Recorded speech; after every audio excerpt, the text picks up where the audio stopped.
Drug use problems are often associated with health harms. Infectious diseases such as HIV, AIDS, and hepatitis C have clear links to drug use. But there are also links between drug use and mental health problems that we need to consider. People with problematic forms of drug use often suffer from both a substance use and a mental health disorder.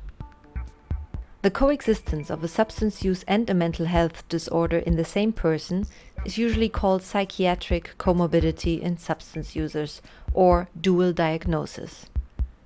There aren't many figures on the extent of mental health disorders among drug users, but the numbers affected can be very high, up to 80% in certain groups of drug treatment patients. Depression is the most common mental health disorder associated with substance use, but anxiety is also often seen, and comorbid substance use disorders are more common in people with psychosis. Compared with people who have only a drug use or a mental health problem, people with comorbidity have more emergency admissions to general hospitals and to psychiatric hospitals, and more of them commit suicide.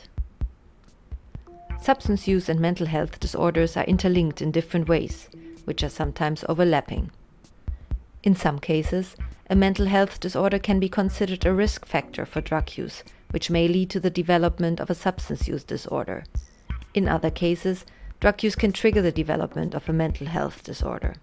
Clinical practice has also shown that comorbid disorders often interact to make each other worse.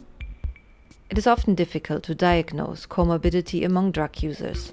For example, in a person entering drug treatment, acute psychiatric symptoms might be attributed to their drug use, or the effects of withdrawal or intoxication from drugs may be misinterpreted as psychiatric illness. Patients need careful diagnosis and integrated treatment, where the two disorders are treated at the same time with professionals from both fields working together. Providing this level of care is a major challenge for policymakers, professionals, and clinicians.